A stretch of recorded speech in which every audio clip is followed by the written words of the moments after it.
TikTok family who have loved and supported me. Nataka kwanza kusema asante. Thank you very much for your love and for your support and for everything. Now, I know most Kenyans have lost hope. And most of you can see where this country is heading. And you are relying on Morara. But I want to tell you this. I'm nothing without you. And if you rely on me too much without doing something yourself, I'll not succeed. My success is based on how much you also do as an individual. Me, I'm grateful that you've given me that influence to be able to influence change at a higher level. Lakini wewe, ujue kwamba hata wewe uko na kazi ya kufanya. Kwamba hii kazi tunaifanya sisi wote. Now, some of you have asked me, why do we need a political party? The reason we need a political party is so that the Raila Odinga movement does not repeat itself. The Gen Z went to the streets. It's like somebody who goes to hunt. Then when you bring the meat home, you sleep hungry, you don't eat, other people eat. And you see, mlikuwa mnapigania Joho, Paranya, wapate viti. The Gen Zs never got the change they wanted. They fought for the finance bill, but it never succeeded because they removed the finance bill but signed the appropriations bill. Ruto removed the cabinet and brought back same monkeys, same forest. The replacements he bought were just as worse as the other people he had in the cabinet. So what I want to tell you, my friends, is this.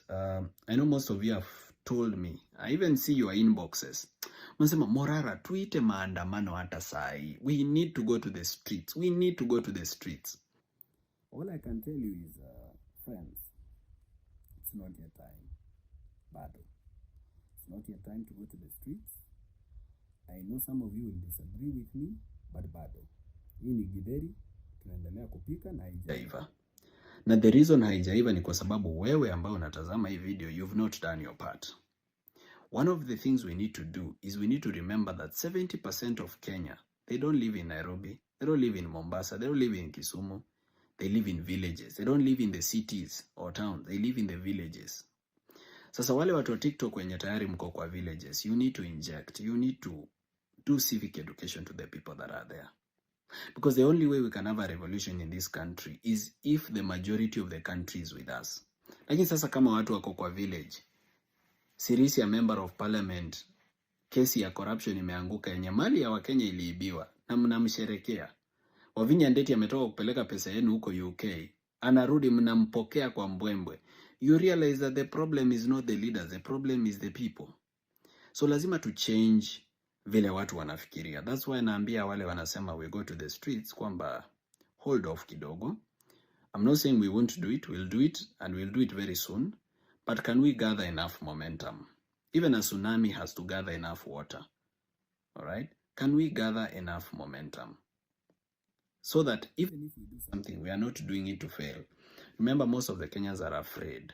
And for us to lose that fear, that there has to be something that has happened, like civic education, very serious civic education on why they need to lose their fear. Otherwise, mtatokea kwa streets, only 20 people, the police will kill you, and that will be the end. We need a Bangladesh style of revolution for us to bring the change that we want. But for us to get that kind of revolution, my friends, we need to do very, very serious civic education. And nafaa tujitolee kila mtu kwa hali na mali. Now me, I've been trying, but as you know, civic education comes at a cost. Hata nyinyi mkianza, mtaona tu.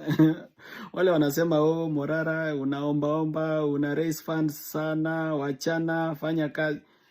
Mkianza hiyo kazi yenye nafanya, mtajua. Mtajua kwamba hiyo kazi si kazi rahisi. It needs resources, and because you can't beg people all the time for donations, we have to come up with creative ways to raise resources. And that's why I've come up with the issue of doing the t-shirts, different types of merchandise, so that as people buy, they have something to wear, but they are also donating in a way that will have money for doing civic education and for opening up people's eyes. And that's the purpose for which I plan to use the funds. Now, some other people have asked why we need the party. As I've told you, there is nobody who's going to support you to remove a government if you don't have a replacement. Not even the US, not even Canada, not China, not Russia. No one is going to support you to remove a government, however corrupt it is, as long as it's a stable government, hata kama iko corrupt, imewaibia kila kitu, lakini iko stable, imehold security as the state, they'll never support you. Why? Because for them to support you, you need to have an alternative system. Now, as young leaders, you need to tell me, what are you doing to groom yourself as replacements to the corrupt leadership that we have? What are you doing? And how are you organizing yourself? Because ours is a party democracy. Without a party, we are going nowhere, because otherwise we'll go to the streets, demonstrate, remove the government, yes, but somebody else who didn't go to the streets will take advantage, become president, appoint his ministers, continue with corruption. Either a military officer or some corrupt politician. So we need to organize ourselves into a system where we are already mentoring ourselves to be a replacement to those corrupt leaders that we don't like. So we must be the change that we want to see. Now, not everybody support us. Kuna wenye watapinga, kuna watatuita majina, kuna wenye watatutusi. But let me tell you something.